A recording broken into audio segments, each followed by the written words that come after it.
And welcome back to Otaku no Video. As always, thank you very much for joining me for my review of the first volume of Bakuman. Not Bakugan, Bakuman, the manga about manga.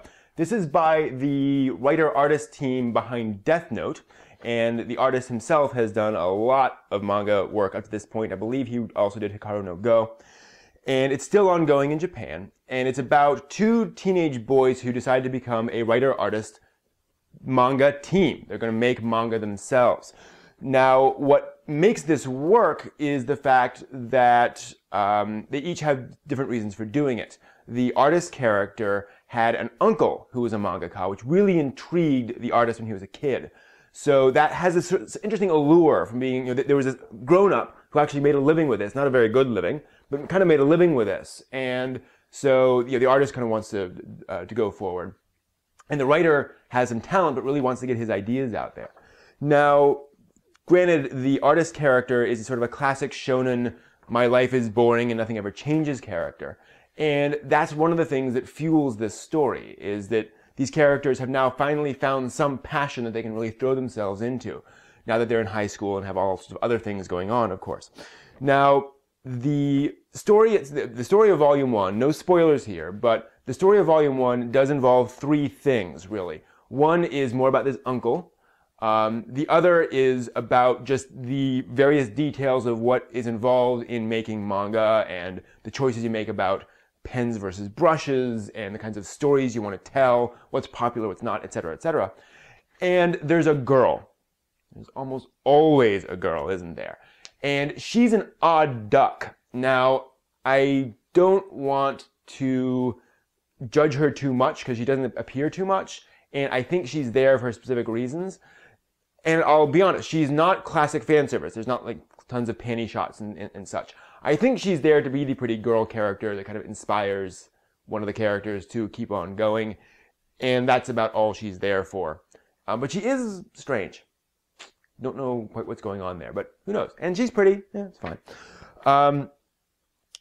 Now, it should be pointed out that all those technical aspects of manga do cause the story to drag at times. It can be a little dull to read these characters enthusing about different brush types and talking back and forth about what kind of manga they're going to to write and to draw.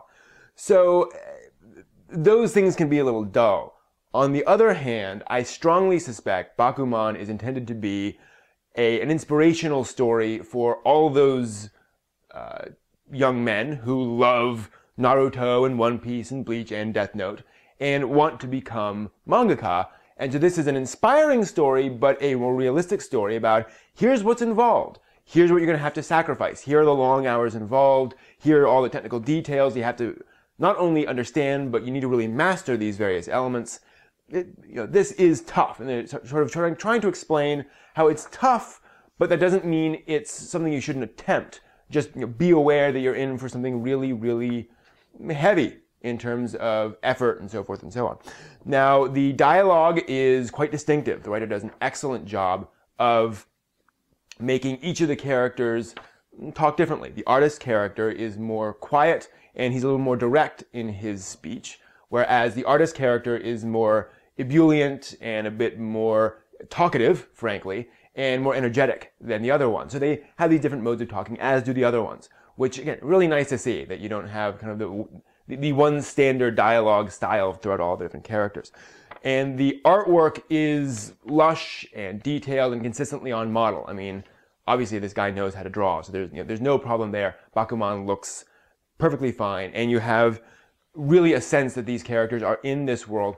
The interesting thing is that this is not a fantasy world. There's no save the world plot. There's nothing that's making the characters do this. There's nothing strange there going on.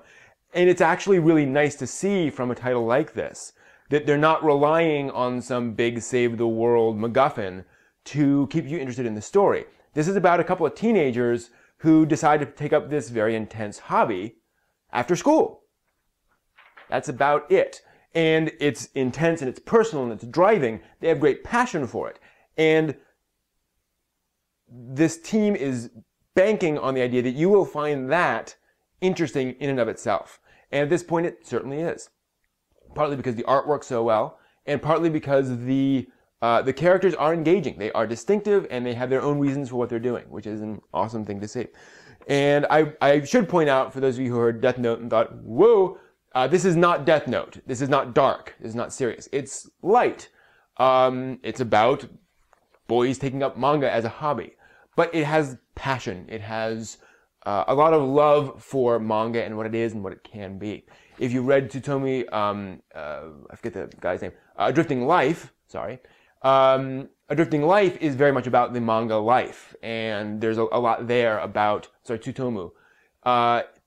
It's about that, and so you get that sense that these people really care about it, and want to show you why they care, why they feel that this medium is worth their time and effort and pain, frankly. So the first 2 volumes are already available in America, with 2 more on the way. A total of 10 have been published so far in Japan, with more on the way, because it's an ongoing story, which is a good thing. An anime premiered this past season in Japan, and so hopefully it will continue, and we'll see many more fun stories from these 2 characters in Bakuman. So those are my thoughts, and if you want to talk more about Bakuman, or anime and manga in general, please stop by my website, otakunovideo.net, where there'll be a thread about Bakuman, and in general, we'll just be talking about all sorts of anime and manga stuff. So until next time, may you find more interesting, light, and let's just say fun manga to read.